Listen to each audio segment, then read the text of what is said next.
Yes, my prayer today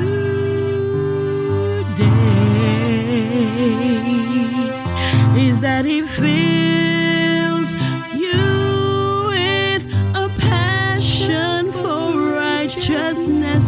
Lord, my prayer today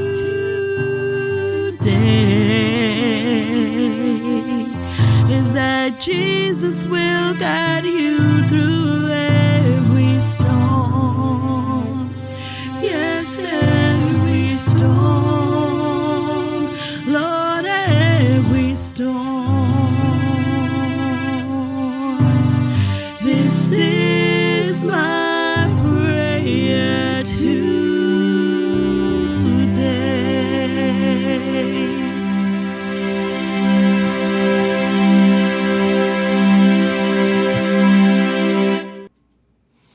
Welcome, everybody, to the Trust in the Lord Hour. I am your host, James David, Trusting in the Lord Manning. How is everybody doing today? We absolutely do positively do pray for you, as you just heard, rendered by Sabbath Rachel of Law, on our opening remarks. We are praying for you, and this is a prayer session, quite frankly, demonstrating over the past 14 years now. I think it's 15 years, 14 years, one of the two, that we have trusting in the Lord with all our heart, leaning out to our own understanding, in all our ways acknowledging Him, and He has directed our path. Actually, this teaching has come up as a memorial before Almighty God, as did the prayers of Cornelius, the Roman, if you will, centurion, who fell in love with Jesus as a Roman soldier in the book of Acts. And his prayers came up as a memorial before Almighty God, and God celebrated the prayers of Cornelius. And Almighty God has also stated that this teaching that we do, and we have done consistently, let's give it 15 years, right, has become the North Star of the elect.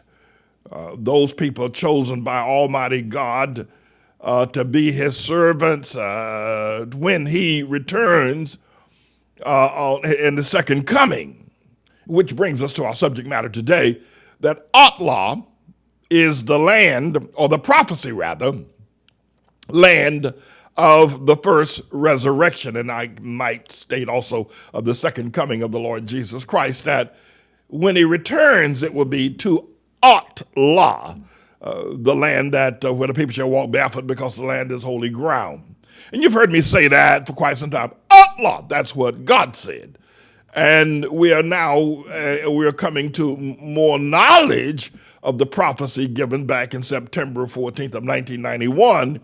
We're coming to more knowledge of the fact that it is not just the land of the righteous, not a land of any denomination or any race. It is the land of the righteous. And God has called me as the messenger and servant to broadcast and make known to humanity that ATLAH, that's what God said, is the land where the people shall walk barefoot. And also now we are coming to understand it is the prophecy land of the second coming of the Lord Jesus Christ, is where He will come back to.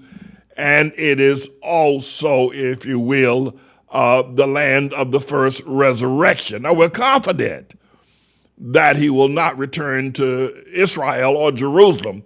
The Bible tells us in John the Revelator, writing in the book of Revelation chapter 11, starting at verse 3, that Moses and Elijah, on both of their third appearances on planet Earth, they came back, or they were returned to Jerusalem, and the people killed them there. Their dead bodies lie in the street for 3 days, and then on the third day were resurrected. Jesus will not be coming back to that. He'll be coming back to what used to be Harlem, who's now named ATLAH. And ATLAH is known specifically as that's what God said, and the land where the people shall walk barefoot, because the land is holy ground. Now, there's been information brought to my attention by Elizabeth in her research regarding a prophet of the 20th century named Elder Claiborne Martin, who walked barefoot in Harlem for many, many, many years. And I want to ask the engineer if he's brought it up.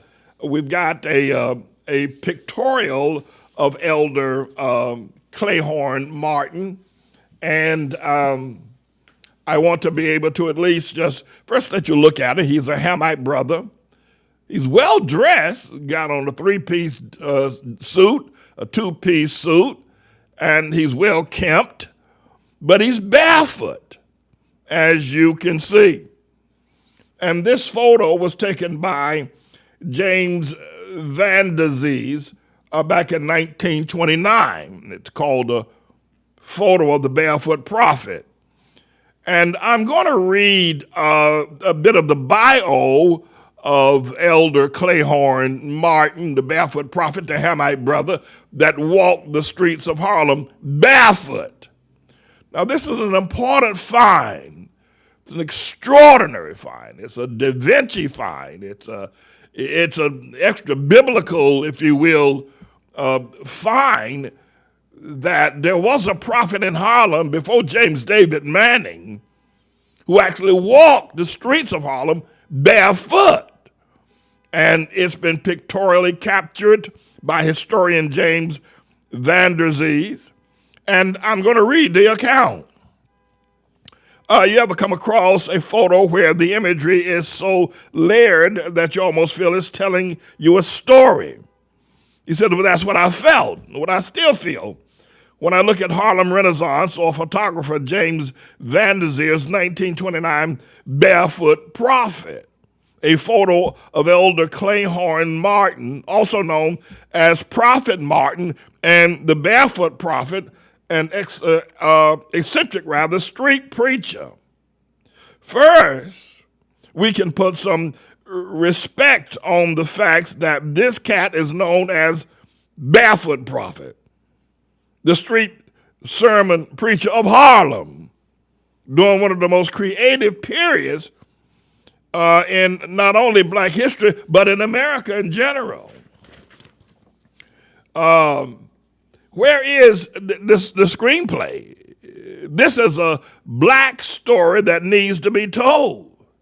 His name is Barefoot Prophet. And by the way, parenthetically, let me say there, why has not there been a movie or a major presentation or a major educational point regarding the Renaissance period of Harlem? Why hasn't this been brought to light? Why hasn't there been a major movie about this? Why isn't he talked about in the colleges and the universities? Why is it that there has not been some, follow-up or research on the depths and of what Elder Clayhorn Martin produced by walking barefoot on the streets of Harlem for many years? Why? Why has the so-called Negroes, why have they omitted this? Why have they denied this? Why have they not presented this? What is it with them? Why the university? Why doesn't Columbia University? Why isn't there an Elder Clayhorn Martin Day in Harlem? Why? Are they trying to hide something? Well, let's see. The Barefoot Prophet of 1929 by James Van Der Zees, a photograph of Elder Clayton Martin, also known as Prophet Martin, and the Barefoot Prophet.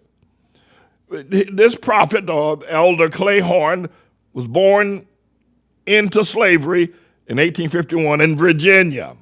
Elder Clayhorn Martin spent most of his life as a wandering preacher. He found his way to Harlem, where he gave barefoot sermons.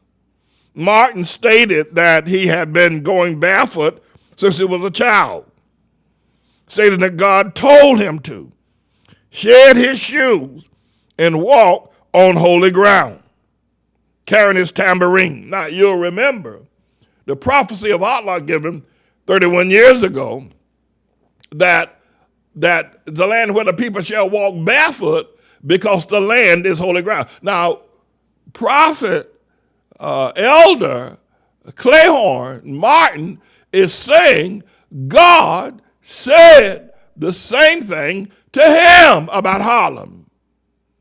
He is saying that God said that Harlem is holy ground. And because it's holy ground, take off your shoes, Prophet Martin, and walk on holy ground. That's what God said that back in 1929. That's what God said. He said it again in 1991 to me. Why has there not been more uplift about this? Why is it that the churches, why is this not a part of the national conversation about community of Harlem? Why? We'll try to find out.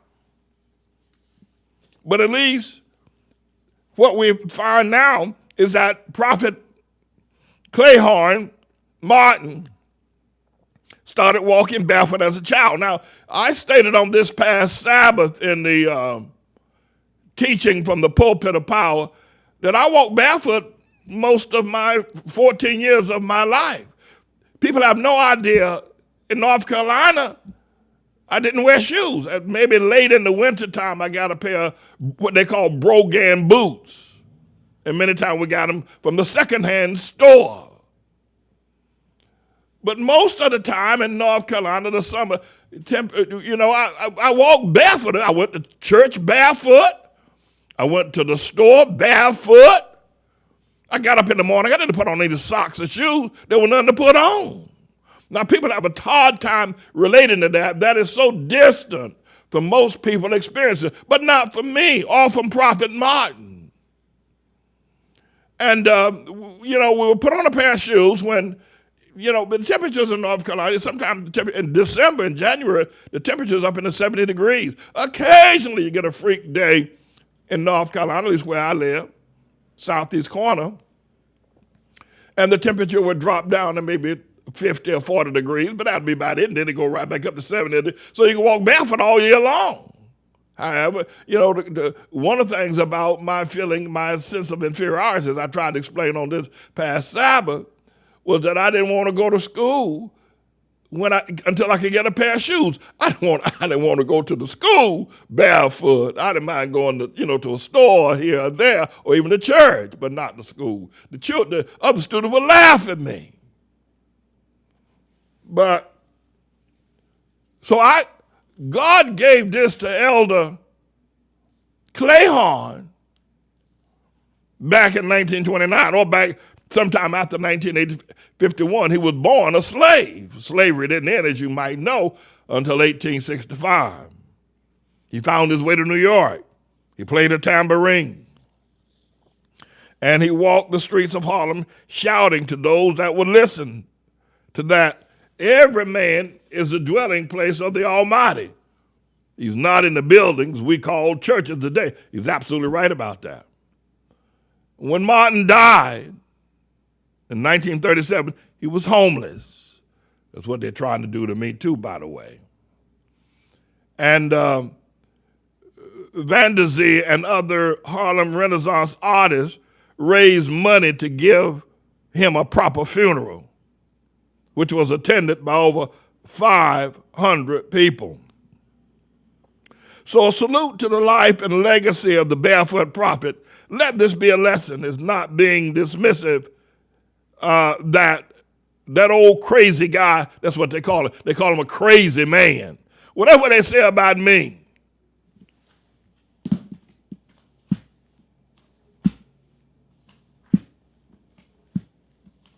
That's what they say about. They say I'm old crazy. Oh man, this old crazy preacher. You see this? Ever heard of Dr. James David Manning?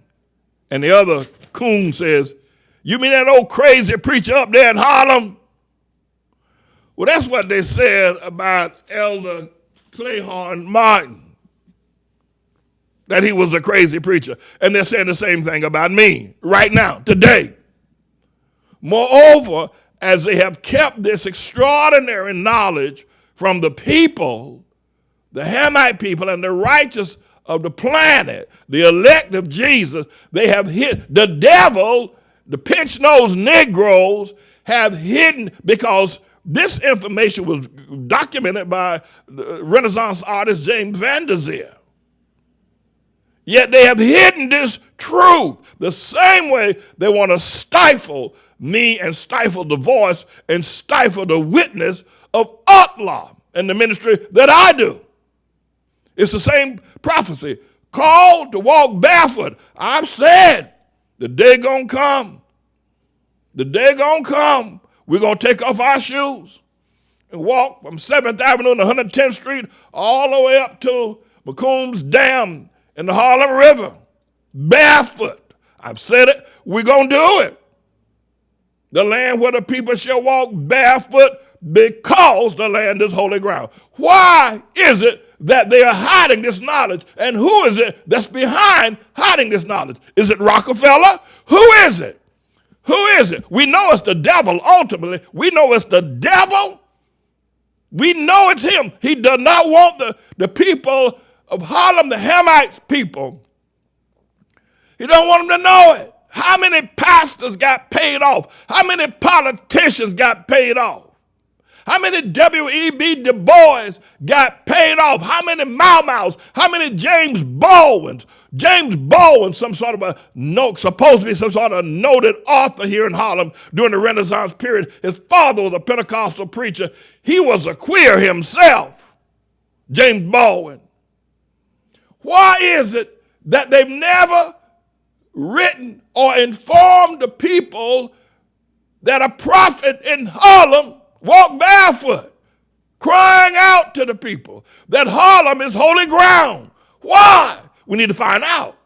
We need to find out. Because I can tell you this, there are more devils and if you will, satanic fallen angels trying to keep my message from being heard than there ever were trying to keep Prophet Clayhon Martin's message from being heard. But we must break the spell of the devil. You people, wake up out there. Wake up, children. Wake up, church people. Well, I shouldn't say church people.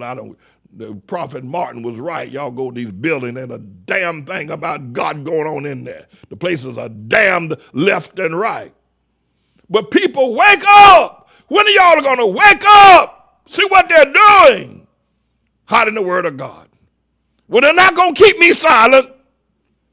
They're not going to keep my prophecy of ATLAH walking barefoot in Harlem. They're not going to keep that silent. I'm going to preach. I'm going to preach. Though many don't want to hear me. And others have been set in order by the devil himself to destroy me and to destroy God's prophecy. But there we have it. Mr. Engineer, one more time. You let them see the barefoot, and then we want to see the prophet himself in his three-piece suit. And they give credit to people. Frederick Douglass, the great Frederick Douglass was he was a Mac daddy. He macked a whole lot of women out there money. Sailed to England on a first-class ticket on the White Star Line. The so-called, if you will, prophet of the Renaissance period, Frederick Douglass, married all kind of women, and every woman he married took them to the cleaners for their money. Frederick Douglass did. And yet they praise him, but they don't give this man of God who declared that Harlem was holy ground. Run and tell it, everybody. Run and tell it that there's a witness to what the good, honorable Dr. James David Manning is saying. There's a witness that Harlem is holy ground. There's a witness. There's a witness to holy ground Harlem. And we need to be mindful of that. We need to find out who is it that's keeping God's word from the people, and why are they keeping this from the people? What is it? They let you know about Frederick Douglass. They'll tell you all about him and a bunch of other people, but they don't tell you about the man of God. Frederick Douglass was not a man of God, and everybody knows he was a woman's man. That's what Frederick Douglass was. But the powers that be, they allow him to fester, if you will. But no, here's a man. And by the way, I mean, how crazy can you be to put on a bad pair of jams, suits like that boy got on that? Well, I shouldn't call him a boy, but how crazy can it be? But how long? How long, America? How long, people of God? How long are y'all going to allow them to stop my voice? How long are you, America? How long are you Hamites? How long, you Shemites? How long, you Japheth people, are you going to disavow that Harlem is holy ground? How long? How long? How long are you going to ignore and still run around with Black Lives Matter or talking about African history and talking about Africa, probably one of the lowest performing plant continents on the planet? Africa. We Africa. We African America. How long are y'all going to be sold that lie? How long? When God has already said the word, how long are you going to deny yourself the blessings of God? Harlem is holy ground, and the name now is ATLAH. That's what God said. How long are y'all going to keep licking the boots of these Japheth people, these pinch-nosed Negroes sitting on television, these Jonathan Capots, these queers with men as husbands, two husbands, and talking about how, and people like Don Lemon and Van Jones and a bunch of others. How long? People like Al Sharpton with that concholine hair, that racist idea of running behind every infraction between black and white folk and police and young boys. How long? How long? How long are you going to talk about African history? What is it about Africa? You got history here in America, where you are. You got the power of God, where God has designated the land holy ground, and yet the people have kept that from you. And you have enough sense. You may not have no sense at all, but you got enough sense to know, why is it that they've kept this information from you? They feed you that information about, if you will, Frederick Douglass. He ain't never done nothing for you. Ain't gonna never do nothing for you. Feed you that information about Obama. He ain't never done nothing. Ain't gonna never do nothing for you. Feed y'all all that information that all it does is make you have diarrhea of racism. But the truth of God about this blessed land. And how long are y'all going to run to Westchester County, New Jersey, someplace to live around white people, when God has ordained Harlem as holy ground, and it's been witnessed and confirmed that Harlem is holy ground? Prophet Martin said it, and so have I. How long are you going to still run and want to live around Japheth people? How long y'all going to worship Japheth people and deny the prophecy that God has sent? How long are you going to send your children? How long? How long are you going to let your men and women, keep talking that old talk? Keep talking about how you're going to make it without God. How long? How long? How long? How long? Think that somehow or another Black Lives Matter is going to put you in a position of power. How long? Y'all let these queers come up here and pollute the land. How long? How much longer? How much longer? How much longer? When are you going to wake up? When are you going to wake up? You run in and out trying to live around white people when God has given you holy ground. I've been here 31 years. I've not changed my tune, and I shall not until Jesus comes back. I tell you what, here, I don't want to be self-defeating in this message, but the truth of the matter is the devil got a hold on y'all, if you will, black people, that's what you call yourself. The devil got a hold on y'all. Y'all are inferior up the wazoo. You worship white people. The problem is you don't give two damns if God said that Harlem is holy ground. You want to be white. You want to concholine your hair like Al Sharpton. You want to curl it, put a straight line, put concholine in it so your hair will look like white. You want to look like Donald Trump. What's the difference between Donald Trump and Al Sharpton? Donald Trump has got a whole lot of, if you will, concholine in his hair too. That's what y'all want. You want to wear this horse hair so you can look white. You don't want to look like the people of God. That's what your problem is. And that's why no matter what God says, if the white man ain't told you that is good, if the white man, and I'm not here pejoratively talking him down, I'm just telling you the truth about what you truly worship. You don't worship God. You go to these churches. Prophet Martin was right. You go to these churches, but you don't go there to worship God. No, you don't. You go there to try to get something from God. The problem is the reason why the message about ATLAH doesn't resonate with you is because the white man haven't told you that you should. Now, if he came out and told you, now go home, y'all kick your head people, dark-skinned mahogany people, go on home to Harlem, and God has given y'all a holy land like he did the Jews. Go back to Harlem and bless the holy land and be blessed. Now, the white man, a bunch of white people stood up and said that, well, my God, from Zion, you wouldn't be able to stand up in Harlem. There'd be so many black folk here. But the white man got to tell you, because you ain't going to listen to me, and you ain't going to listen to Prophet Martin. But God knows who will. God knows how. But I want to know the rest of you. How long y'all going to let this go on? How long y'all going to let them fight me, call me crazy, call me a coon? How long before you decide that you're going to stand up for me the way I stand up for you and your children? How long? How long? How long? How long? When are you going to stop worshiping white people? And again, I don't say that pejoratively. But that's what Frederick Douglass did. He was a worshiper of white people, white women in particular. How long? How long? How long?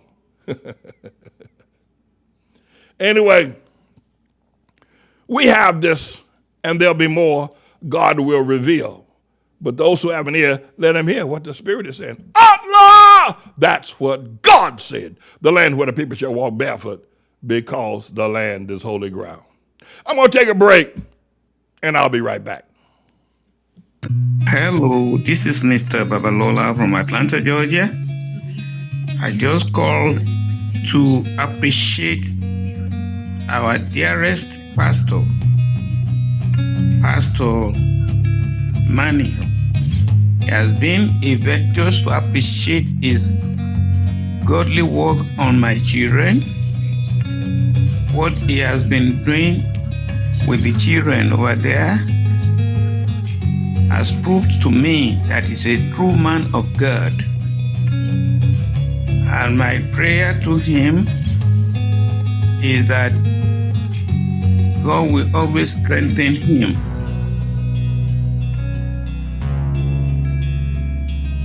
And I appreciate him. I love him. And God Almighty will always be with his family as well.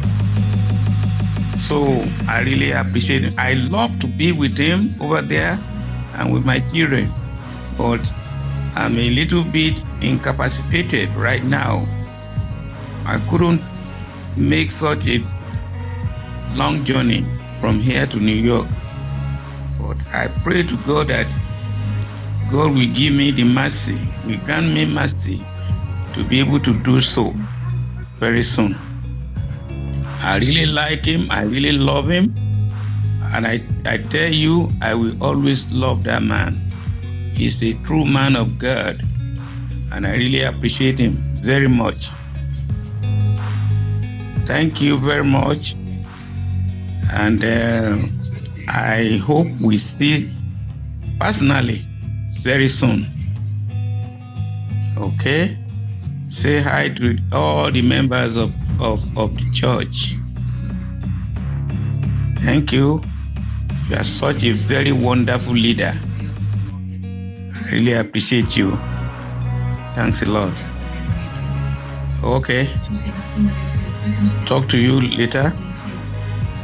And I will see you by the grace of God, I will see you in person.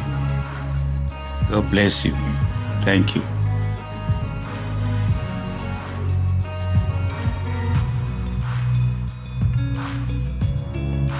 Listen, I said I don't want a bellyache, and I'm not.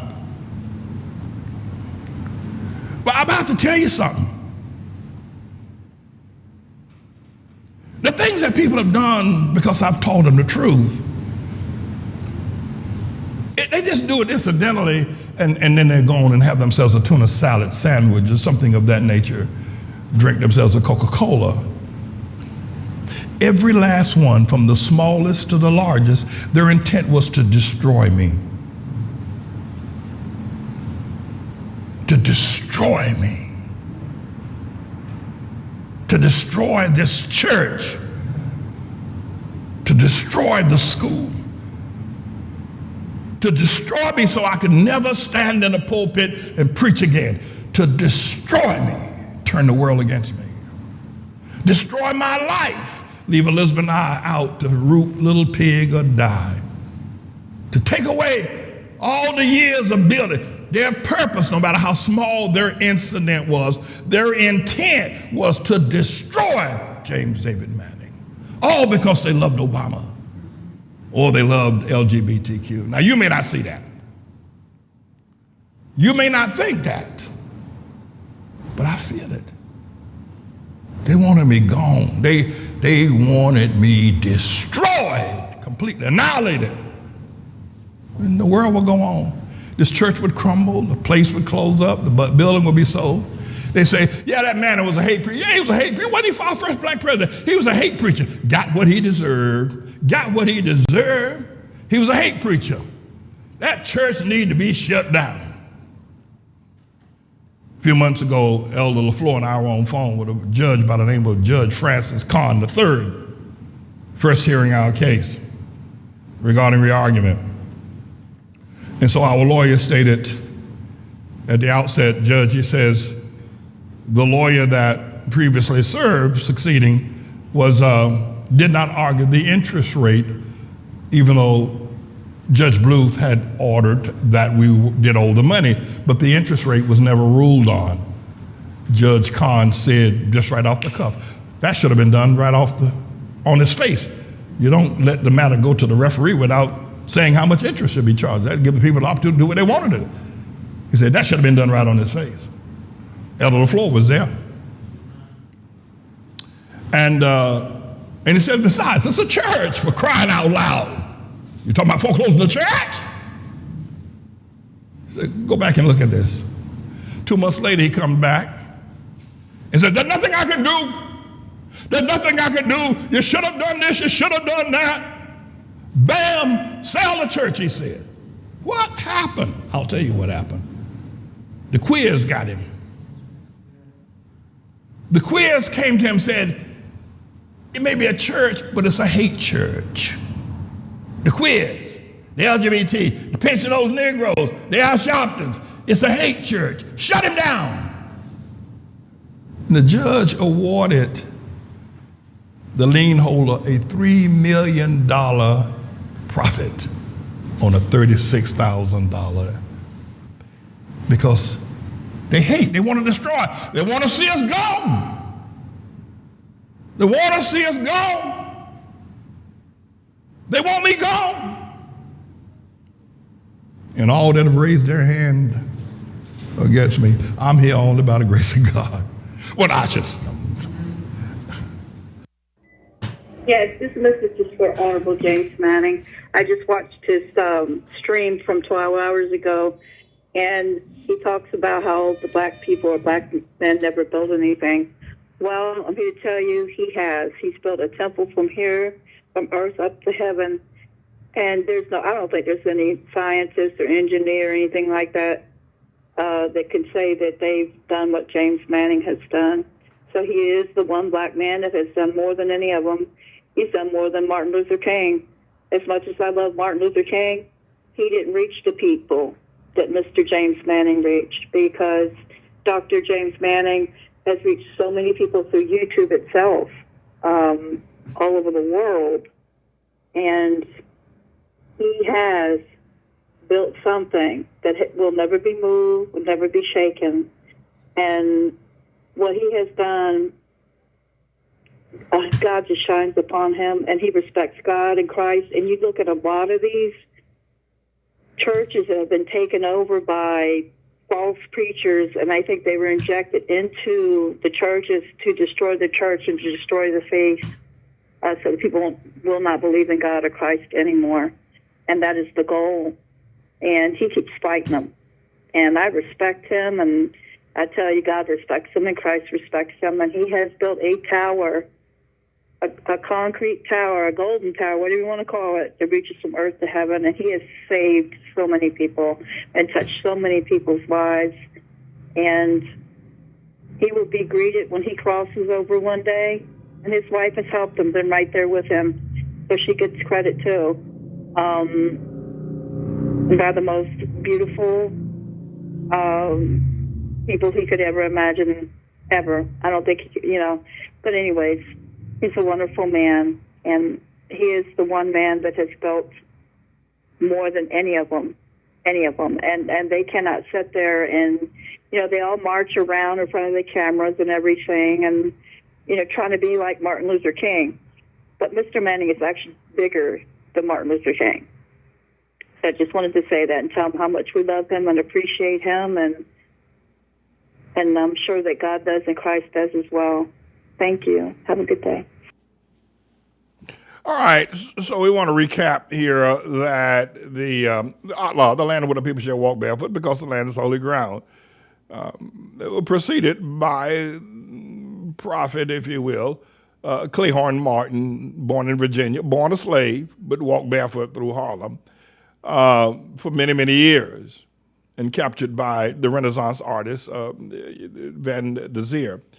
We want to be able to make note of that. We're obviously going to be discussing this quite a bit going forward, but I also want to state that not only is ATLAH holy ground and has been given, Harlem has been chosen as the place to be holy ground, but it's the place also where I'm convinced that on the second coming of the Lord Jesus Christ, this is where he's coming back to. And I'll tell you one other thing as well, that all of these buildings, multi-floored and storied buildings that are being built, the Marriott Hotel yet to be, and a bunch of other buildings, and these buildings are not going to be occupied by the queers, the LGBTQs, the bis and the gays, or the trannies. They may not know it, and they're not going to hear me, but these properties that they are building will be occupied by the elect, by the people of God. They're going to build these houses, these brownstones, but they're not going to live in. Now, they'll live in them temporarily until Jesus does, and there's going to be a mighty move of Almighty God upon this community. Now, you don't have to believe that. Don't listen, homie. You don't have to believe anything I ever say, but you came here today to listen to me, so I don't know why you came. If it's purpose just to pick a bone up with me, I don't know. You don't have to believe, but I'm telling you, it has happened before. It happened when God sent the children of Israel across the Red Sea in the Sinai Peninsula, and he sent them across Jordan, Transjordan, into Jerusalem to occupy the houses of the people who had built it. And God told them, you're going to live in houses that you didn't build. You're going to furnish with all kind of good things. You're going to drink from wells you didn't dig. You're going to eat from fruit and vine trees that you didn't plant. Now, you've done it once. Now, you don't have to believe you're going to do it here. No, you can believe that marching with Black Lives Matter go get you somewhere. Or you believe you can follow the pinch-nosed Negroes to the queer closet, and somehow or another, that's going to get you. So that's what you believe? Go knock yourself out. Someone wrote to me the other day, and she said, Pastor, man, I'm so sorry I voted for Obama. She said, I swear I have never been so disappointed in a human being in all my life.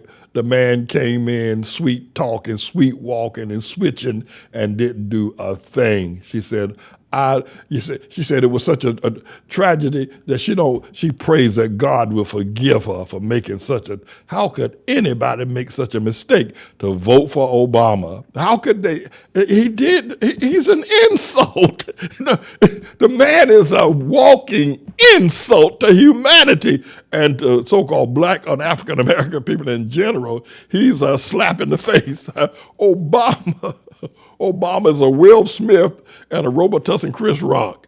Obama's a slap. He slapped the taste out of black folk. He did nothing for them. They've been so played in all their lives, and a whole lot of people are feeling that pain right now. But now, so I'm saying to you that no, God has spoken ATLAH. That's right. And thank God I've had the strength to stand up and keep preaching in the midst of that hailstorm, that racist, if you will, that hailstorm. And as I mentioned as well a few moments ago about everybody who tried to take me down. And by the way, I want to be clear about this. I want everybody to be clear. Now, again, not the bellyache, but I don't want to miss anybody. From the smallest thing, whether sending a tape to a radio station to try to bring me down, to whatever else one might have done, and every incident designed to destroy me, God knows who you are. And you got the pit of hell as your bedroom. No, there ain't no way there ain't no way Jesus gonna let me stand beside him as his messenger and let you stand beside Jesus after what you've done to the messenger. So be mindful of that. Don't even expect, and you ought to also expect to be stricken with the worst kinds of afflictions, brokenness, madness, disappointment, disillusion, depression. You ought to be, when you see it coming, say, well, this is payback for what I did to the Lord's servant. Now, having said that, I want to say to the ATLAH people, and I did this morning from the prayer closet this morning, I want to say to the people of the ATLAH that are covered by the prophecy of ATLAH, and that I want to say that all of you that are sick, and I want you to hear me, including the elders, I want you to hear me, that do not contemplate death. Some of you get a little older as you go forward. I think Mother One has made it to her 80s. Do not contemplate death. I assure you by the power of God, do not think, well, I'm going to die in so many years. Don't do that. I'm telling you right now, I'm commanding you, don't do it. I want to let you in on a spiritual gem of power.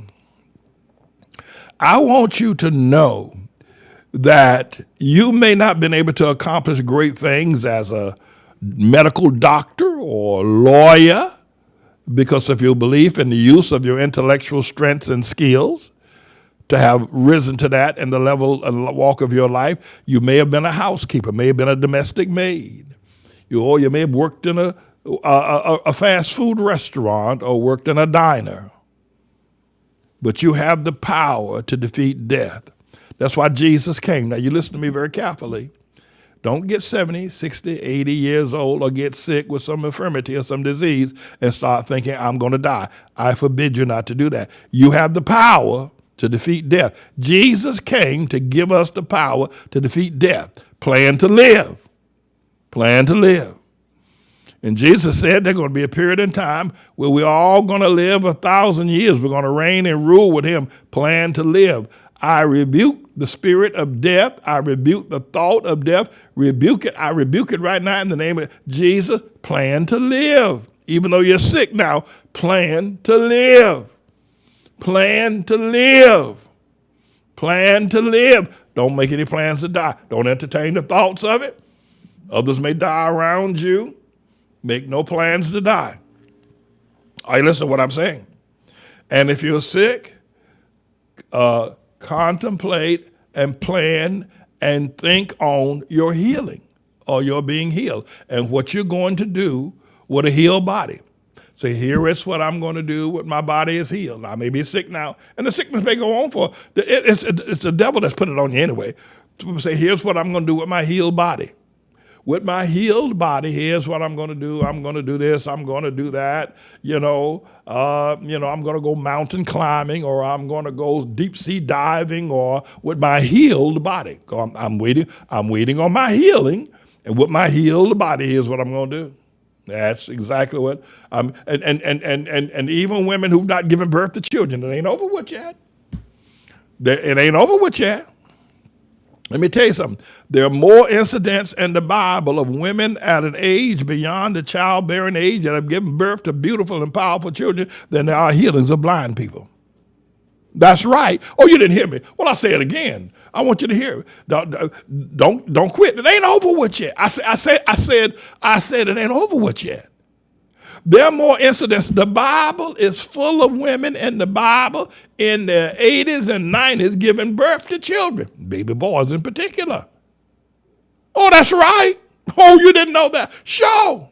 There's only an incident, one or maybe two, where somebody was blind got healed. I think there's 2 blind people got healed. But there are a whole lot of women. The Bible is full. The Old Testament, the New Testament is full of women. Full of women. There's a woman, and I think in 2 Kings chapter 4 or 5, we call her the great woman. She didn't have any children. And the prophet Elijah came by. She said, well, I'm going to set up a little table for the prophet Elijah. He's walking. I see him walking back and forth. I don't know if Elisha was barefoot. Elisha, not Elijah. Elisha. I don't know if he was barefoot or not, right? But he's walking. She said, told her husband, look at this man. Look at this prophet. He's going back and forth prophesying. Let's set up a little table and give him a room so he'll have a little place to sit and rest and fix a meal for him. So the woman got out. I said, Elisha, come in the house. And she said, okay. So he came in, and then next thing you know, the prophet prayed for her, and with an old salve, and she got pregnant. Oh, the Bible is full of it. Don't plan to die. I'm telling you, I'm rebuking you. If you fool around and die on me, I'm going to go find you. I'm going to go and rebuke you. Don't plan. I say, Pastor, I'm sick. I'm weak. I've been carrying this sickness. It's like an albatross. It's like a weight on my back, my shoulders. I've been carrying it and carrying it. Well, okay. I've been carrying a whole lot of stuff too. You don't hear me complaining. So, plan to live. Now, I have more to say about that. And plan to have abundance. I'll talk to you about abundance as well. But plan to have abundance. Do not plan. And by the way, the more the war that's going on, and I'll talk about it in the Manning Report, comes to America and scarcity comes and inflation jumps off the chart and people don't have, plan to have abundance. Plan to have abundance. Now, I've given people a meal plan. You know, if you go to the colleges, they give you what they call a meal ticket. So, or you can buy a meal ticket for a month or 2 months or a year at the college or university, a place where you're at. It's called a meal ticket. Well, I've given people a barrel of meal ticket, and not only that, but a cruise of oil ticket. Our meal ticket is on the altar at the ATLAH World Missionary Church and in the homes of the ATLAH World Missionary members. So if you don't got one, you better get one for the meal ticket. All right, I have got to go, but don't plan to die. I'm telling you, and plan what you're going to do with your health when you get healed. I'm telling you, otherwise I'm going to rebuke you. I'm telling you, plan to live, don't die. Plan your life. Ooh, where's up, Mr. Engineer? 12 Guzman got a song, right? Plan Your Life. You remember that song?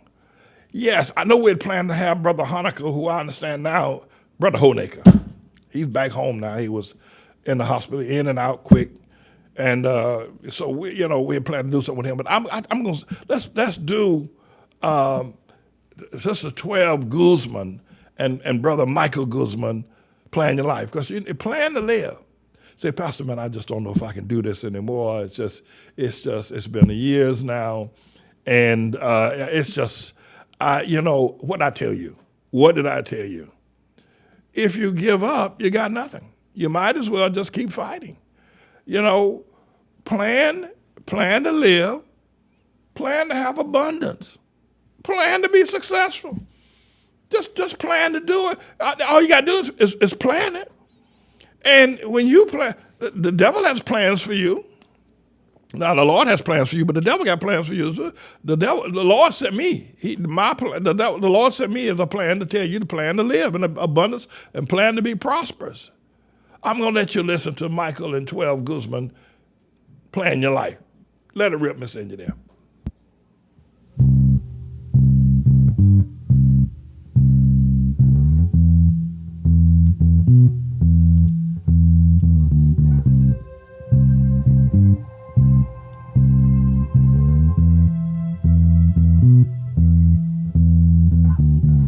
To plan your life, you must really think about what it is you want and then write it all down. You don't want to just exist, you want to live and to thrive. Plan your life. If you don't plan your life, you plan to fail. Write out your goals like a book. What do you see? How does it look? You can take full control of all your goals. You've got to see it in your mind and leave doubt behind. For I know the plans I have for you, plans to bless and not to harm. See, the word of God is a lamp unto my feet and a light to my path. Yeah. Plan your life. You'll succeed if you believe. Write it out like a book. What do you see? How does it look?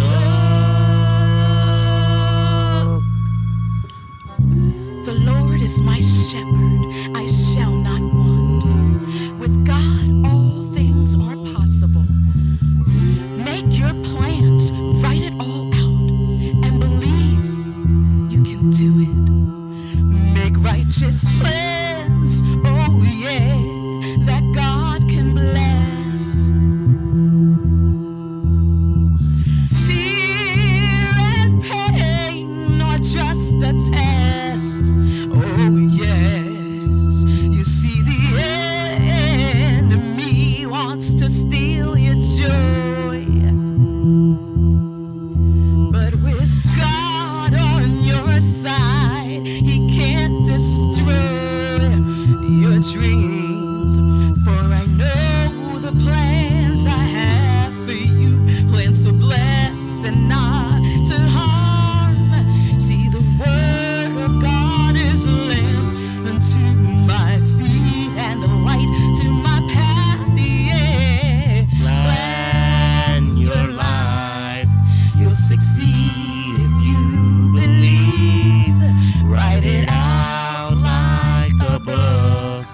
What do you see? How does it look? Trust the Lord with all thy heart and lean not to your own understanding. With God, all things are possible. Believe. Believe. Yeah. To plan your life, you must write out what it is you want. Think about what you want and write it all out. You don't want to just exist. You want to live and to thrive. Plan your life. Plan your life. You'll succeed if you believe. Write it out like a book. What do you see? How does it look? Plan your life. You'll succeed if you believe. Write it out like a book. What do you see? How does it look? Plan your life. You'll succeed if you believe. Write it out like a book. What do you see? How does it look? Plan your life. You'll succeed if you believe.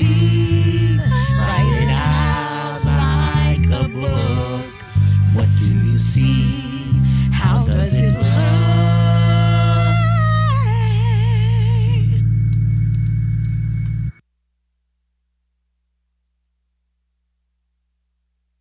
Satan, we're gonna tear your kingdom down. Satan, we're gonna tear your kingdom down. You've been building your kingdom all over God's land. Oh, Satan, we're gonna tear your kingdom down. Preachers gonna preach your kingdom down. The preacher's gonna preach your kingdom down. Oh, you've been building your kingdom all over this land. Oh, Satan, we're gonna tear your kingdom down. Satan, we're gonna pray your kingdom down. Satan, we're gonna pray your kingdom down. You've been building your kingdom all over God's land.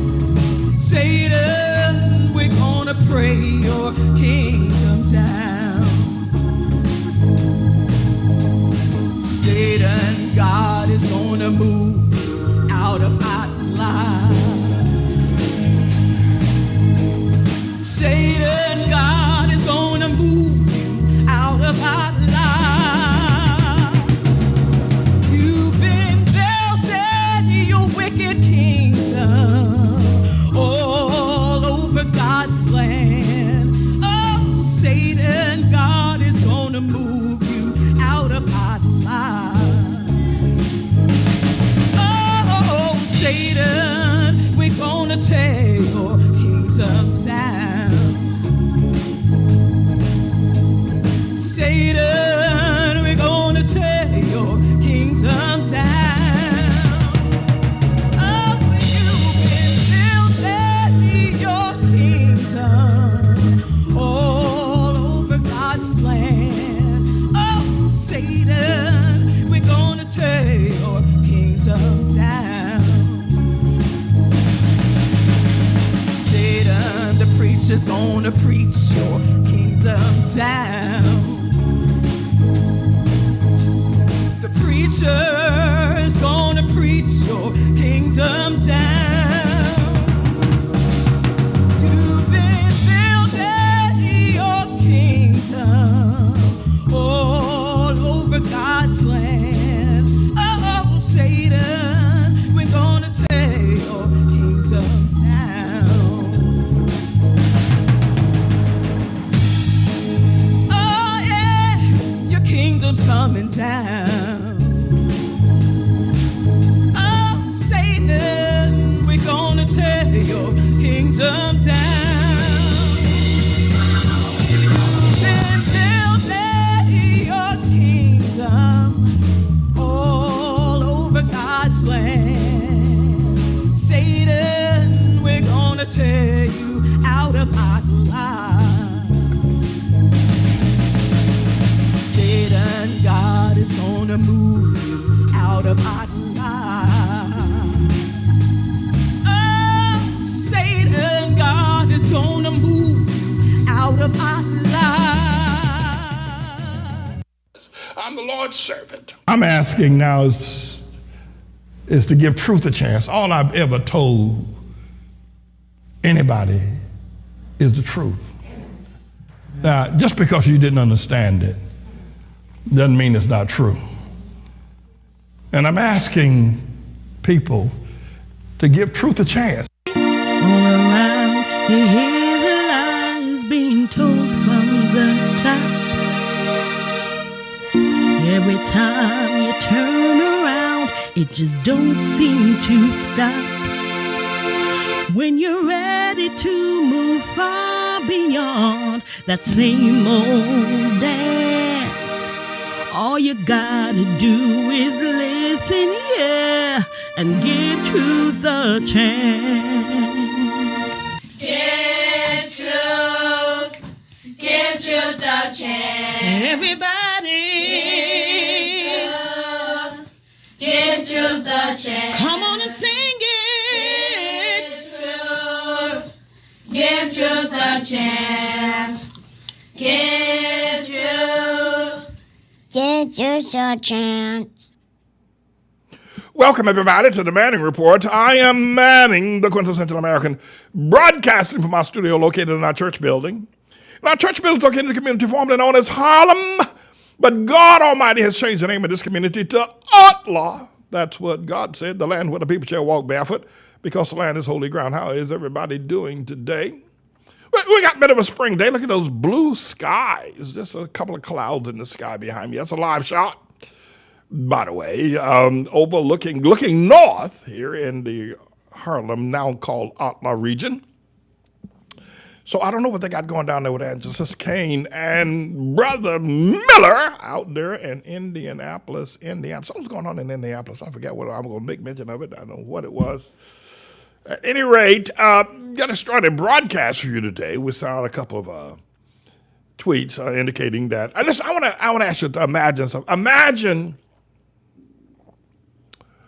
Imagine a community, a village of children between the ages of 5 and, let's say, 8 or 9 years of age, right? And these children have their parents, but it's basically the focus of the village is the children. They got their parents, and some of them have single parents, and some of them have mother and father, but male and female. And an armed force of military-type persons move into that village of children with M1 rifles or AK-47s or M15s or AR-15s. These soldiers that move, these personnel that moves into that community are strapped with military garb, have helmets. Some of them have armored vehicles, and they come into this village of peaceful little children. And they start indiscriminately killing the children, arresting their parents, tearing down their playhouses and their swings.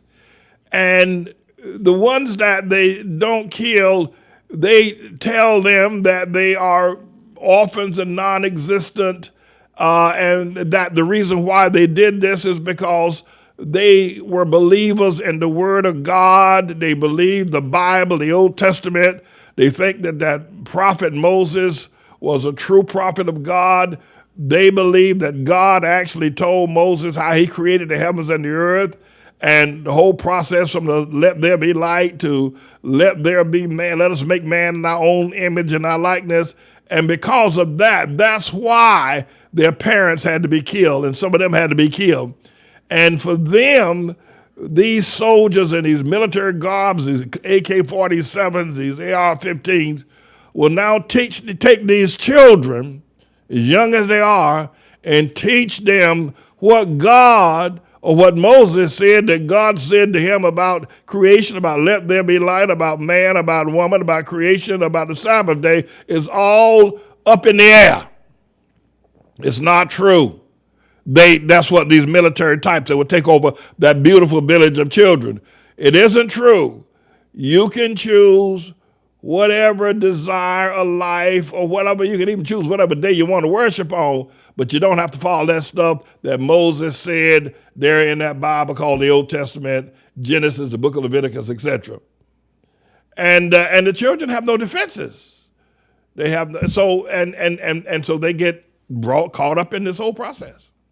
Well, right now, my friends, that's what's happening in America. And I want to ask you today to help me save the children from the lesbians, the bisexuals, the gays, the trannies, and the queers, because they have moved in on the American children and psyche, and into the playgrounds of the schools of America.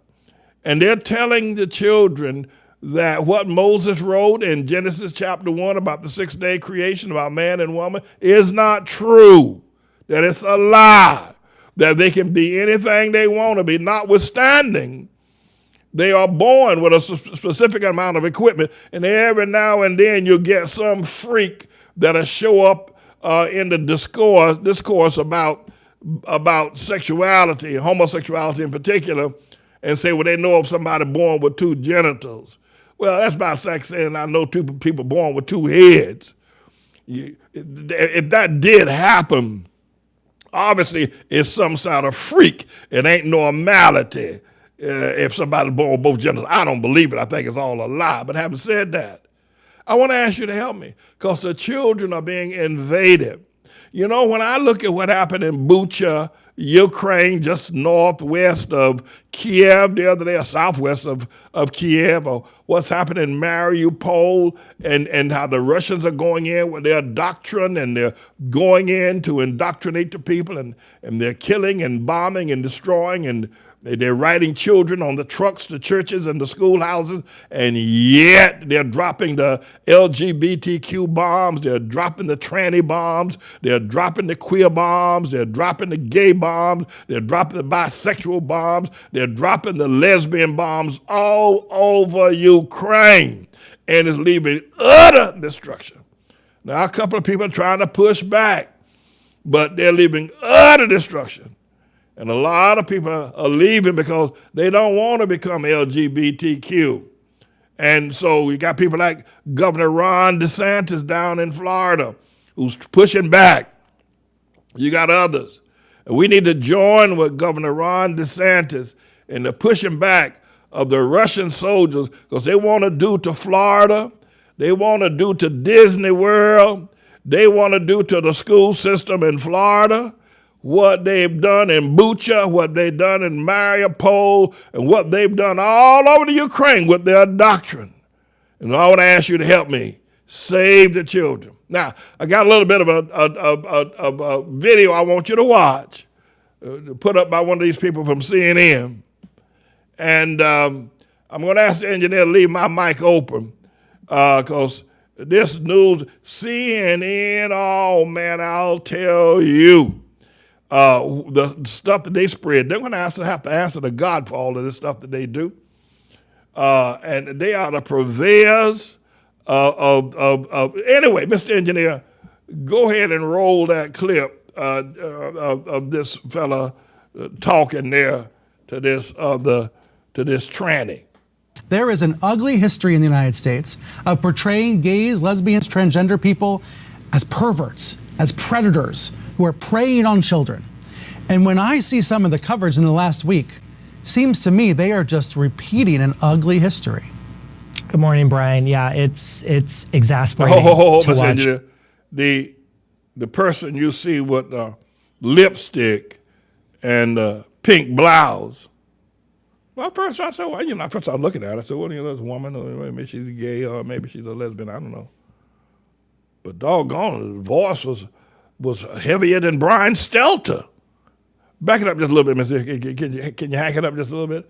So, oh my God, what a voice. And by the way, Brian Stelter fed right into what I was just saying, that, Brian Stelter for the last, since the universe has been in place, in every place where man walk upright on earth, all the world has condemned lesbians, gays, bisexuals, trannies, and queers. The whole world. It was just now in the last 12 years since Barack Hussein, the long-legged Mac Daddy Obama, now the world is trying to push back. Now, even, people like Rock Hudson, right, was gay, and Bruce Jenner was gay, but Obama, Rock Hudson, he went on, But everybody said, we keep this in the closet.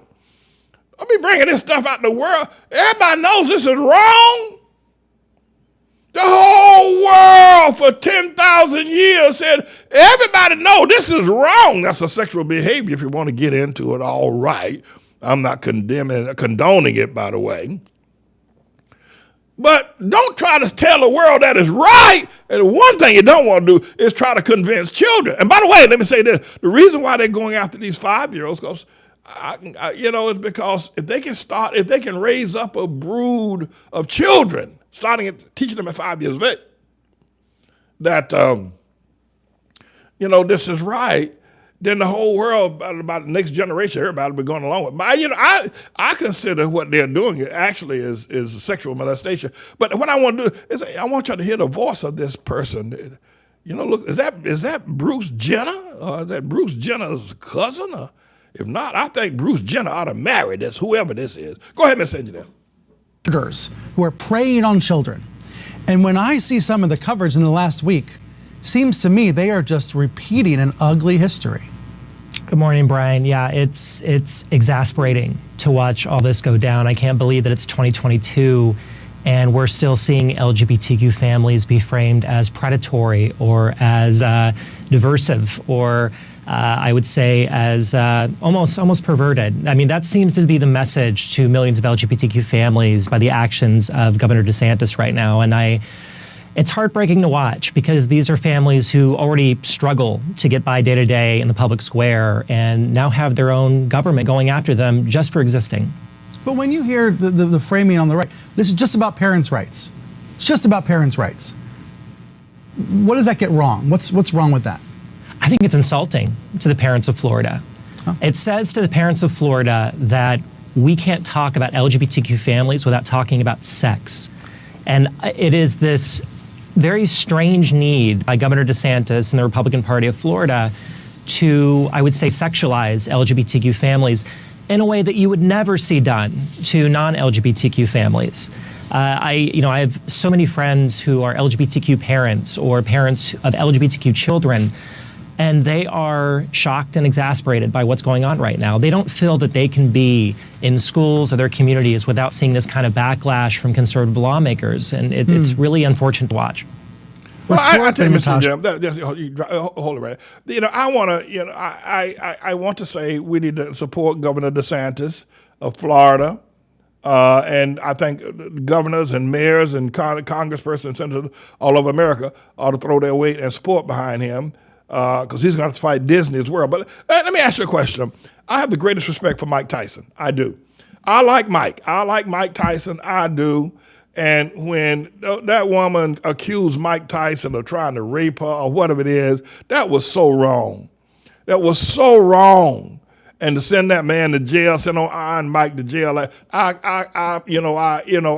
said, wow, how heartbroken. I like Mike Tyson. I think he's one of the greats. I do. Muhammad Ali is my great. I got to give him. Take my hat off to him. I like Sugar Ray Robinson as well. I like Floyd Patterson. If you go back that far, y'all may don't know about him. I like Hurricane Jackson. All of them. But Mike Tyson, I like Mike. But let me ask you a question, Brian Stelter. You what have we done? What if I gave a bunch of, maybe 12 to 17 fifth grade, 5-year-old girls and boys, put them in a classroom, and I brought Mike Tyson in to talk to them about whatever sexual organ they were born with. He would talk to the boys, well, you got a penis, but that don't mean nothing. That don't identify you. You're not identified by your penis.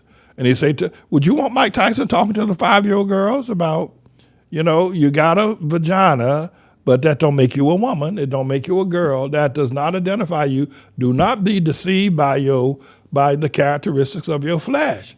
That is just something that happened to be there, but it has nothing to do with what you want to choose. Would you want Mike Tyson to have that kind of lecture with a bunch of 5-year-olds, 6-year-olds? Would you want Mike Tyson to have that kind of lecture? Would you? Would you? Brian Stelter, would you want that? Would you want Mike Tyson to have? I don't know if he got any children. I don't know what Brian Stelter is or ain't. But the other thing is that the Governor DeSantis is not going to have to fight Walt Disney World, because Disney has now stood up and said the LGBTQ, the lesbian, the gays, the bisexual, the trannies and the queers that are part of the makeup of what's happening in Disney World are saying, stand up and speak out against the government. So they got a great big fight going on down there in Florida now because, Orlando's the biggest Disney World spot. That thing is bigger than New York, twice as big as New York. Let me say this as well. I want to say to the people of Mexico, Guatemala, Nicaragua, El Salvador, I know there are gangs down there in your country, and you want to get your sons and daughters out there, and you want to come to America for a better life. I'm telling you, the Biden administration is going to get rid of Title 42 because he can bring more of these straight, if you will, Latino people from Guatemala, El Salvador, Nicaragua, Mexico, and they're going to turn them all gay. And so I know you want to get away from the fighting. I'll say a special prayer, Lord, stop all the gangs in Nicaragua and all the killings and shooting and drug dealing in El Salvador and Guatemala and Mexico and everything. But y'all keep your children. I'm telling you, don't send your children to America. I'm telling you, don't send your children to America. And I'm going to say all y'all women leaving leaving Ukraine, you women leaving your husband. So you women, obviously, y'all are straight. Nearly 4 million straight women and straight children are leaving the fighting in Ukraine, right? It look like y'all straight because you got children and you say you're married, you got a husband. So y'all are straight. You ain't none of this lesbian, none of this gay and bisexual and tranny and queers getting on them trains and getting out of Kiev and every place. Don't come to America. I know you want to look. I know you look, but don't go somewhere Don't go to Finland, Sweden, and Norway either, and don't go to England. And I don't know where to tell you to go, but Lord have mercy, don't come to America because you come to America, they're gonna teach your little child that you were born with a penis, and but it don't mean nothing. It don't identify you. You can, it's wild. I can tell you. And finally, I'm watching these parents sending they're knowing that this is what's happening in public schools all across America now. The curriculum is not the ABCs, the 1 through 3s, are building blocks, little blocks children play with. And no. They jump right into, your penis don't identify you, your vagina. I mean, they're talking to a 5-year-old. You're talking to a 5-year-old, and that is across America, and yet parents are still sending their children. I see people walking by here, going to these public schools with their children every day. Grandmama, come over here, kiss grandpa, grandmama. Come over here, kiss grandpa. No, and talking about they love Jesus. Oh, I'm saved, sanctified, blood washed, fire baptized, talking in tongues. But yet, they let their grandchildren go to these schools where the teachers tell them that your penis don't identify you and your vagina don't. And halabashanda, can't wait till Lord have mercy. I'm better than blessed and highly favored. But yet, they send their children to these public schools. Grandma, grandpa, and mama and daddy too, and great grandma and great grandpa, because they're having them younger and younger these days. I find it amazing that, they are not protecting the children. They're not protecting. And grandma, suppose you had to go to a school, because when you went, you got taught the ABCs, building blocks. Imagine grandpa, hey, grandpa, imagine when you went to school, you were in the kindergarten, a teacher came up to you the first day and told you your penis don't identify you. Where would you be today? You'd be crazy as hell. And yet you let your grandchildren, I don't understand y'all. Say, well, I got to send them somewhere. No, you don't. Homeschool them. Or you can put them in school at ATLAH. We have an online ministry that's top of the class. I can educate your children in California and in Florida right now from our auspices right here in New York City. We can do it. Homeschool. But Let's see what's going to happen. This anti-Bible, this invasion by the gays, the queers, the trannies, the bisexuals, the lesbians is off the chain. But I'm here. I'm James A. Manning, everybody. I'm the Lord's servant. And I will not let this go forward. And we're going to stop it here. That's right. I'll be right back, everybody. I want a bellyache, and I'm not. But I'm about to tell you something. The things that people have done because I've told them the truth, they just do it incidentally, and then they go on and have themselves a tuna salad sandwich or something of that nature, drink themselves a Coca-Cola.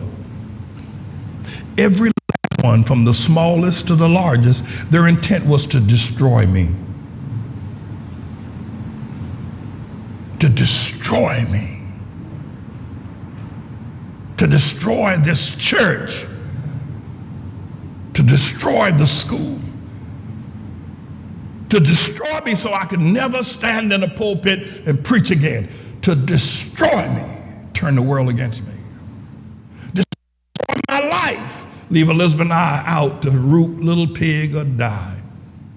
To take away all the years of building. Their purpose, no matter how small their incident was, their intent was to destroy James David Manning. All because they loved Obama or they loved LGBTQ. Now, you may not see that. You may not think that. But I feel it. They wanted me gone. They wanted me destroyed, completely annihilated. And the world would go on. This church would crumble, the place would close up, the building would be sold. They say, yeah, that man was a hate preacher. Yeah, he was a hate preacher. Wasn't he our first black president? He was a hate preacher. Got what he deserved. Got what he deserved. He was a hate preacher. That church needed to be shut down. A few months ago, Elder LaFleur and I were on phone with a judge by the name of Judge Francis Kahn III, first hearing our case regarding re-argument. And so our lawyer stated at the outset, Judge, he says, the lawyer that previously served, succeeding, did not argue the interest rate, even though Judge Bluth had ordered that we did owe the money, but the interest rate was never ruled on. Judge Kahn said just right off the cuff, that should have been done right on his face. You don't let the matter go to the referee without saying how much interest should be charged. That gives the people the opportunity to do what they want to do. He said that should have been done right on his face. Elder LaFleur was there. And he said, besides, it's a church, for crying out loud. You talking about foreclosing the church? He said, go back and look at this. 2 months later, he comes back and said, there's nothing I can do. There's nothing I can do. You should have done this. You should have done that. Bam, sell the church, he said. What happened? I'll tell you what happened. The queers got him. The queers came to him and said, it may be a church, but it's a hate church. The queers, the LGBT, the pensioners, Negroes, the Al Sharptons, it's a hate church. Shut him down. And the judge awarded the lien holder a $3 million profit on a $36,000 because they hate, they want to destroy, they want to see us gone. They want to see us gone. They want me gone. And all that have raised their hand against me, I'm here only by the grace of God. Well, I'm here because I am a roaring lion crying out, righteousness. That's how come they didn't destroy me. That's how come they were able to lay a hand on me. I'm a lion of the tribe of the Hamites. I roar righteousness is my roar. from the jungle of America. And I'm going to keep on being the king. Yes, sir. Yes, sir. Let me just say this. I don't have a dog in this fight. I'm not a Democrat. Definitely ain't that. I'm not a Republican. Sure enough, stomped on ain't that. I'm not a liberal. Ain't gonna never be. And I'm not a conservative. I'm not that. I'm not a red boy or a blue boy. I'm the Lord's servant.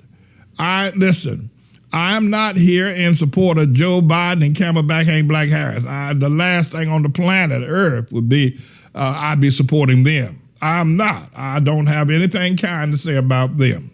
I'm not here in support of Trump or any of the Trump supporters. I'm the Lord's servant. I ain't on nobody's side. I'm on the Lord's side. Let's be clear. All right, they'll be calling me a Biden supporter and I done flipped the wig and this, that, and the other. I did endorse Trump. I'll admit that I did, but not now. Yes, this message is for Honorable James Manning. I just watched his stream from 12 hours ago, and he talks about how the black people or black men never built anything. Well, I'm here to tell you he has. He's built a temple from here, from earth up to heaven. And I don't think there's any scientist or engineer or anything like that that can say that they've done what James Manning has done. So he is the one black man that has done more than any of them. He's done more than Martin Luther King. As much as I love Martin Luther King, he didn't reach the people that Mr. James Manning reached, because Dr. James Manning has reached so many people through YouTube itself, all over the world. And he has built something that will never be moved, will never be shaken. And what he has done,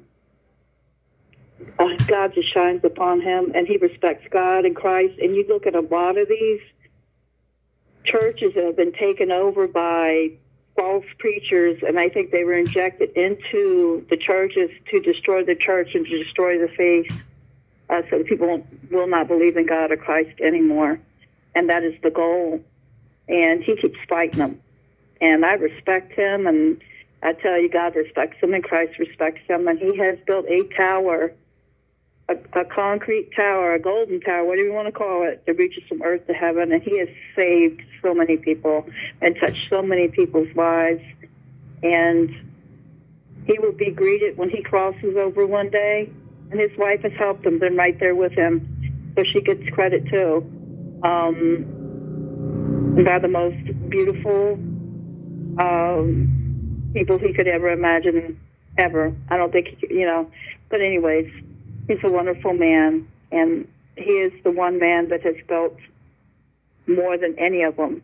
And they cannot sit there and, they all march around in front of the cameras and everything and, trying to be like Martin Luther King. But Mr. Manning is actually bigger than Martin Luther King. So I just wanted to say that and tell him how much we love him and appreciate him, and I'm sure that God does and Christ does as well. Thank you. Have a good day. All right. Unfortunately, and probably worse than that, Judge Ketanji Brown Jackson will probably be confirmed within the next week or so by the full House of Senators, probably with a very narrow vote, maybe 50 to 51 votes to confirm it, probably one of the smallest margins ever. But the thing I want to point out about how tragic this is, that Judge Ketanji Brown Jackson is married to a white man. And it is absolutely clear, but not spoken, and you could get railroaded into court, or you can get pulled off of Facebook or YouTube if you point out this truth, that Hamite people, now they call themselves black and African American, have this sense of inferiority, and they feel if they're going to make it, if they can get married to somebody white, they will have a meal ticket for the rest of their lives. And so they seek out white people rather than their own race, and I'm not against interracial marriages. But can I share something with you? This is going to blow your socks off of you. You know, the other black person, the only other one that will be on the court, an African American, will be Clarence Thomas, Justice Clarence Thomas. And guess what, everybody? He's married to a white woman too.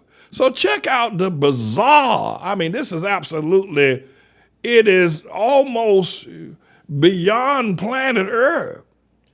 The only black people that can get on the Supreme Court are people that are married to white people.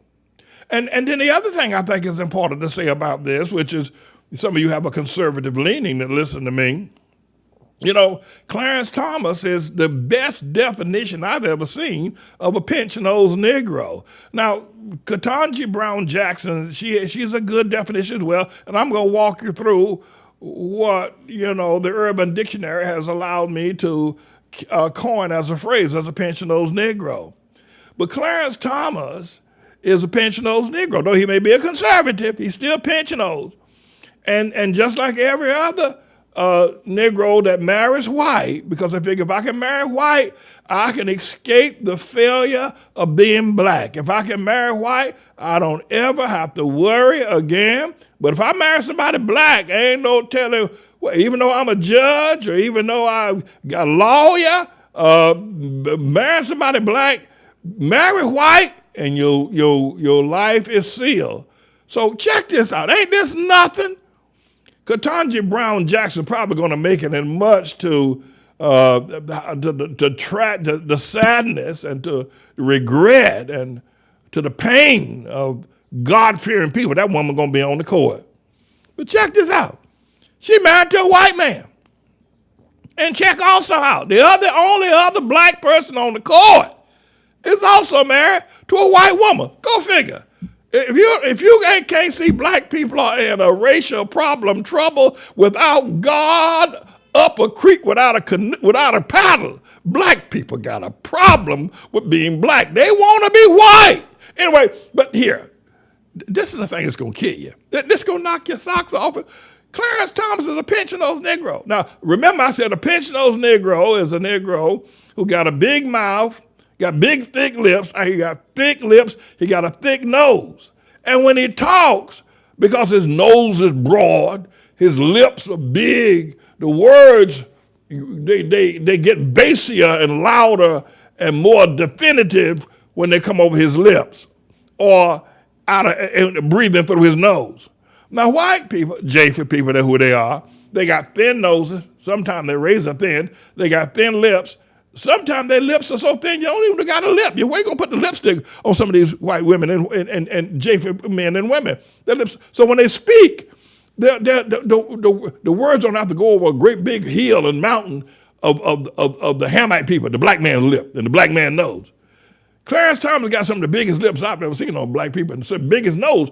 But he talks, if you didn't see him, didn't know him, and you heard him talking behind the screen, why is he talking like that? That's not no. Mr. Engineer, go ahead, roll it. This is going to knock your socks off. Roll that clip. And this is conservative too, by the way. All conservative people think y'all think it's just these liberals that go for the pinch nose identity. Roll it, Mr. Engineer. This is a circus. It's a national disgrace. And from my standpoint, as a black American, as far as I'm concerned, it is a high-tech lynching for uppity blacks who in any way deign to think for themselves, to do for themselves, to have different ideas. And it is a message that unless you kowtow to an old order, this is what will happen to you. You will be lynched, destroyed, caricatured by a committee of the U.S. Senate rather than hung from a tree. Would you think he was black if you didn't see him? I can't even say, I don't talk like that, you know. This is a hard touch. Wait, let me get this. This is a high-tech luncheon. If you don't kowtow some for uppity blacks, if you think this is a high, go to lynch a high from a tree. Why you talk like that, man? You come on now, Thomas. Come on now. He's pinch nose. I'm probably gonna lose some of my conservative friends now. Because he's conservative, but he's still pinch nose. Let me tell you something about these Hamite people. Boy, they want to be white. That man, he talk like he sound like he's white. And I heard the other day that he said, well, I don't know why they came against me back there, back in 19, whatever it is, he confirmed. He said, because I went to a white school, all white school. I went to all white college. By the way, you know, so he's married. You can see a picture of his wife. She was there seated behind him. Jenny, there she is. They call her Jenny, Jenny, Jenny, Jenny, Jenny, Jenny, Jenny, Jenny, Jenny. Whoop, bop, bloop, bop, bop, bop, bam, Jenny, Jenny. Oh, my Jenny. Jenny, Jenny. Oh, my Jenny. A wop, bop, bloop, bop, bop, bop, bam. That's Little Richard, just in case you don't know. So he's married to a white woman. So now, what on earth is going on? Judge Ketanji Brown is going to the bench too, and she's married to a white man. Can't y'all find some black people to get married to be on the Supreme Court? The other thing is that, you know, Obama, the long-legged Mac Dad who has a white mama, did not nominate a black woman or man to the Supreme Court. He was there for 8 years. He put Elena Kagan, right? She's a Japheth woman. And Sonia Sotomayor, she's a Latino woman, you know. This is. I can tell you this, that first of all, we're in for a really difficult Supreme Court era. The courts become very political. I mean, it probably always has been political to some degree because it depends on the president. But many presidents have appointed conservative judges. They've turned out to be as liberal as days are long. Many liberal presidents have appointed liberal justices, and they've turned out to be conservatives as the days are long. So, but that's all gone. That's all over with. What we have now is a court where I suspect, and I don't have this as a word from the Lord, I suspect that the January 6th committee is going to recommend to Merrick Garland, if not to Justice Roberts, John Roberts, Chief Justice of the Supreme Court, that Clarence Pinch-Nose, married to a white woman, high-tech lynching Thomas, recused himself from all proceedings within the whatever court hearings that will come out as a result of the January 6th finding, which will at that point it still leave only 3, if you will, liberals and 5 conservatives, but Justice Roberts could be a swing vote, and you'd have a tie. And I believe they're going to do that. If not worse, Mitch McConnell believes they're going to try to impeach him. And they just, because the reason why they're going to do that, Justice Thomas, Mr. High-Tech Lynching, is because of his wife, Jenny, wop, bop, bop, bop, bop, bam, Thomas, who just went all out in support of Donald Trump and the assault on the Temple of Democracy. Texting Mark Meadows some of the wildest stuff. You think that she'd be more constrained about what she was saying. I wonder that Jenny Thomas got all her marbles.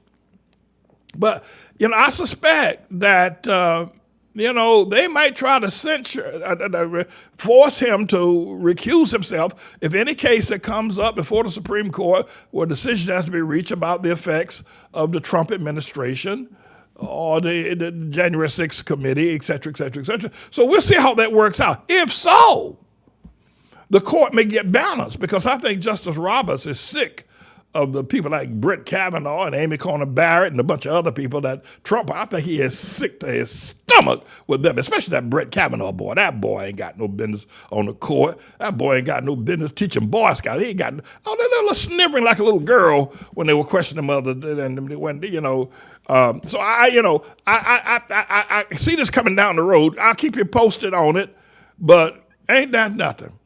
The 2 black justices got white spouses, I swear. Black people are in trouble. They hate being black. They don't want to be black. They want to be like Cornel West. They want to be like Van Jones. They want to be like Don Lemon. They want to be like Jonathan Capon. Black people don't want to be black, yet they walk around a march around talking about Black Lives Matter. That's until they're looking for a husband or a wife. Then there's a white person that they're looking for. I swear, y'all got to help me get the word out. This is true. Man, you can't make this up. 2 Supreme Court justices so allegedly to be black, but they got white wives. Living in a white world. Because they don't want to be black. And for them, black women, black spouses don't matter. But me, I'm James David Manning, everybody. I'm the Lord's servant. In front of you, there is a crystal ball. What do you see? Very dark. But once the dark itself has done as done in the days of the Bible in the beginning of creation, darkness itself cannot maintain. It is not a consistent, is not eternal. It just isn't. It just isn't. And in that ball, I see the darkness. But once that darkness fades and it no longer has its power, light will flood and flourish humanity. And Jeremy, I'm glad you asked the question, because I think a large part of humanity, of the unity of humanity on planet Earth, has to do with the dark black man finally realizing where he needs to kneel and pray, what he needs to do in order to be able to integrate himself into society. And as a result of that, it'll bring global peace in many ways. Listen, here in America, politics in America is always about black and white. Republican Party, Democrat Party. Democrats got the black people on their side, and Republicans don't. And all the issues are around race. But once that darkness, that blackness, that is removed as an existential, if you will, part of our existence, light will come. But it isn't going to be easy, and I'm not sure how long. The hair on my arms, Pastor Manning, is standing up. Just from listening to that. It's a great way to end our conversation. I know that you have to leave. May I say that you are a true gentleman, and it's an absolute pleasure chatting to you. A true man of God. Pastor is a man of God who gives his life to the Lord. He fears no man, and he chooses his battles. He is a very generous man, a loving man, and he truly loves the children in the ATLAH schools. He cares about their well-being, and he cares about the members of the church. Pastor is my father, and I am his son. He only hopes for the best for me. He cares about my well-being, and he is interested in how I am doing. He prays for me. I am a really, truly blessed person. He is a man of integrity and honor. Pastor is a man who I trust, and there are not many people who I trust. He helps me when I'm in need. He does not like to see me in hardships or in pain. Pastor is not a man who moans or gets huffy. He is a strong man, a man of power. He's a man who you will never understand because of what he has been through. What he has done for the people is far beyond what anyone can imagine. That is why I love him, and I know he is a true man of God. I put my life in his hands. Thank you, Pastor. Thank you, Pastor. Your son Canaan from the UK. All right. I just want to give you a heads up, everybody, about the war that Gog that is happening now with Russia, which is the beast. happening in the East with their invasion of Ukraine, that it is tribulation prophecy controlling. That is to say that Putin is not really in control. Don't even ask him to stop or to come to a negotiating table. And neither Zelensky or Biden or Macron or Boris Johnson or the head of the NATO 31, neither, they have no control over this. Let's be clear about that. This is all controlled by the prophecy that Jesus pointed out, that there will be wars and rumors of wars. And the war is already felt in America. It's felt at the gas tank. It'd be felt in terms of the grocery stores. But it's being felt now in Europe in a more poignant way, especially Romania, Hungary, Moldova, Poland, where you've got 4+ million immigrants now coming into a nation that's now going to take all these children and women and people in, feed them, give them health services. So the bombs and the bullets are not being dropped on those neighboring nations of Hungary and Romania and Poland and Moldova, but that will happen soon enough. The bullets and the first, there would be the wave, like the shock wave of a hydrogen bomb, will spread all the way across Germany, into France, into England, across the English Channel, and across the Atlantic Ocean into America. The shock wave is coming.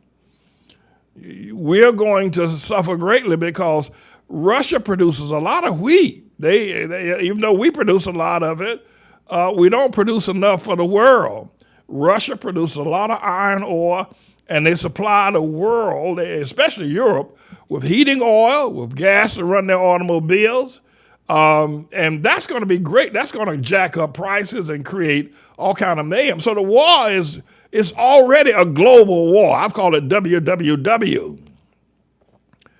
But the bullets and the bombs will be dropping in Germany and France, maybe not this year, but in England and right here in New York City. And then, of course, there'll be Magog, which is China, and the dragon spoken of in the Bible. China is the dragon, and Magog spoken of in the Bible in Ezekiel chapter 38, verse 2, and in Revelation chapter 20, verse 8.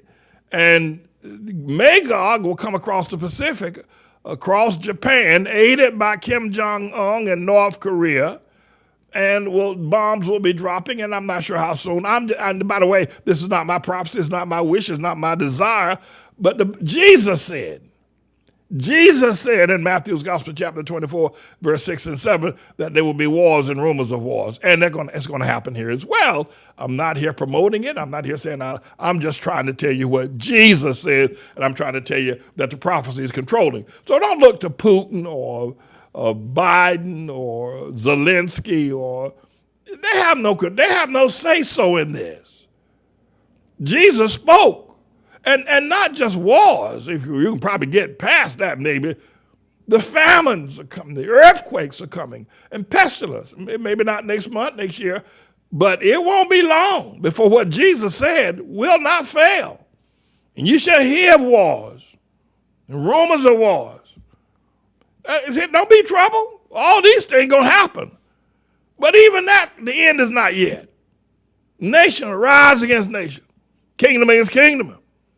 That's your famines, pestilences like COVID, and earthquakes in diverse places.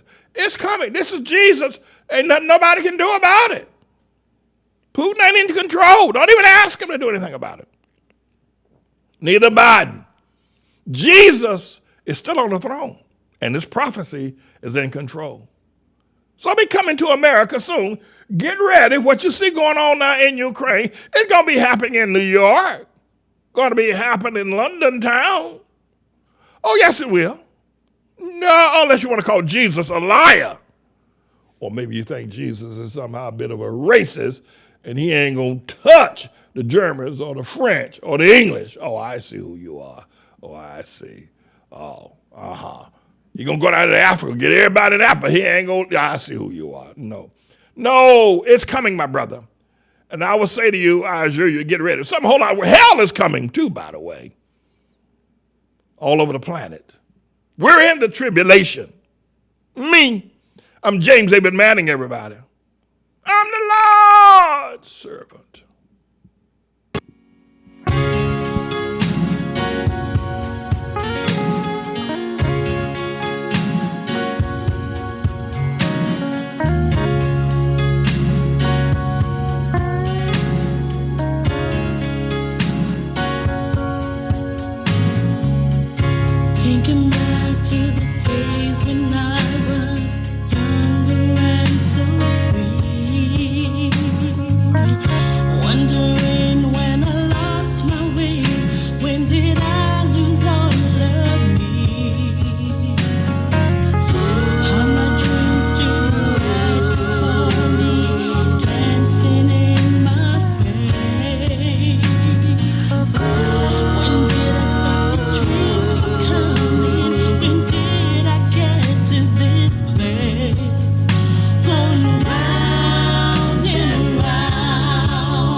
truly believe. I know I'll find my way to the top. Never give up, keep pushing on. I'll never quit or ever stop. I'm going into another place. Here I go.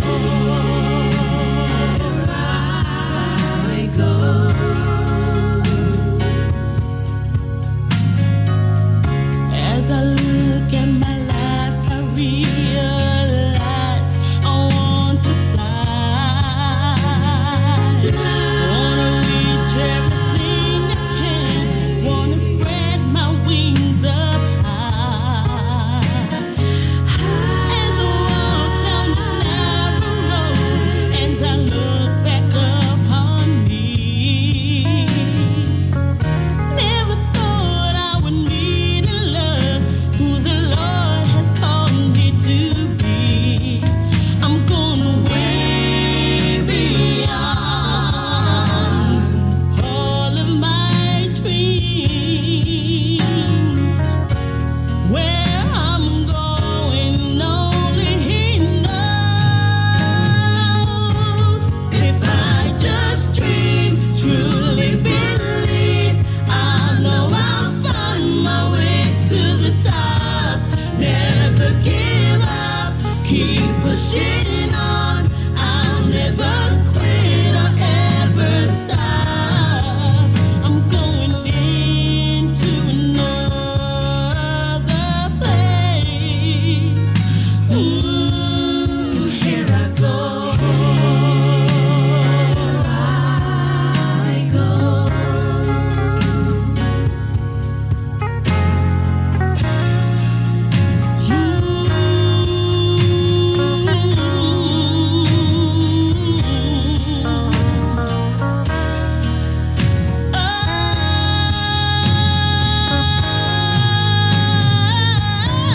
If I just dream, truly believe, I know I'll find my way to the top. Never give up, keep pushing on. I'll never quit or ever stop. Trust in the Lord, rest in His word. When I need Him, I simply call. I'm going into another place. If I just dream, truly believe, I know I'll find my way to the top. My way to the top. Keep pushing on. I'll never quit or ever stop. I'll never stop. Rest in His word. When I need Him, I simply call. I'm going way beyond my dreams. Here I go.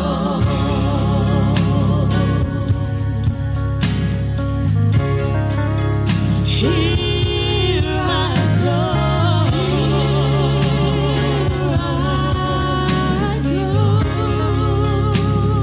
Here I go, Lord.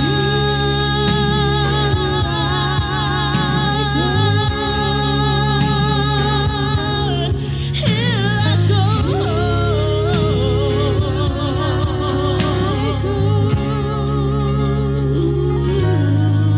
Here I go.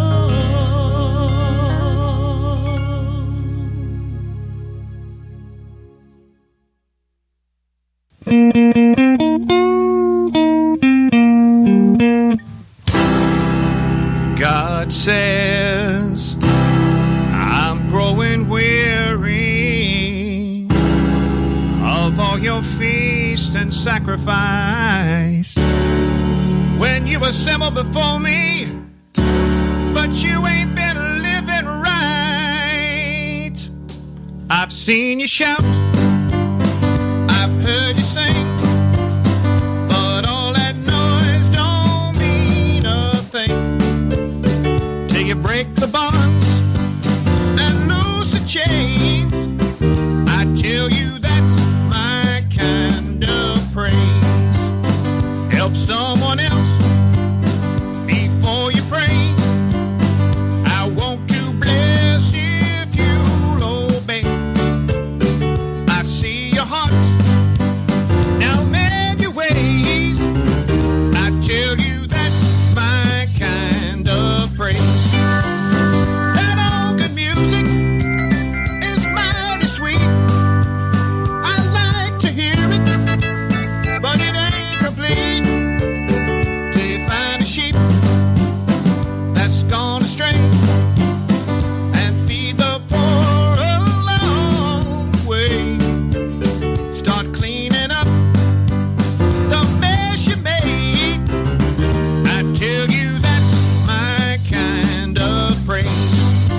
sometimes you sing sweet in my ear, but still my favorite thing to hear is the sound of feet out visiting.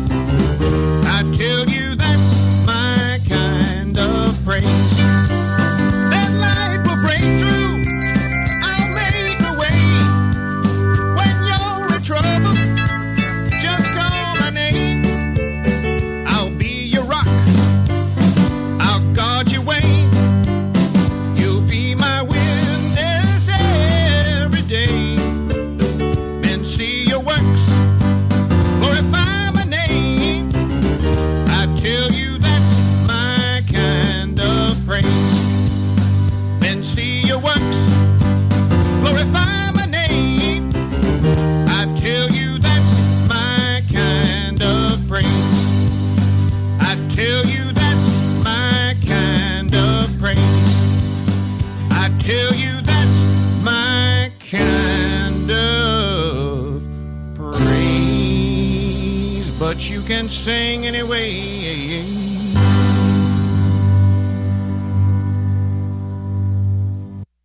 Satan, we're gonna tear your kingdom down. Satan, we're gonna tear your kingdom down. You've been building your kingdom all over God's land. Oh, Satan, we're gonna tear your kingdom down. Preachers gonna preach your kingdom down. The preacher's gonna preach your kingdom down. Oh, you've been building your kingdom all over this land. Oh, Satan, we're gonna tear your kingdom down. Satan, we're gonna pray your kingdom down. Satan, we're gonna pray your kingdom down.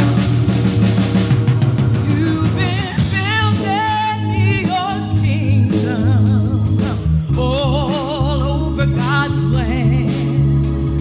Satan, we're gonna pray your kingdom down.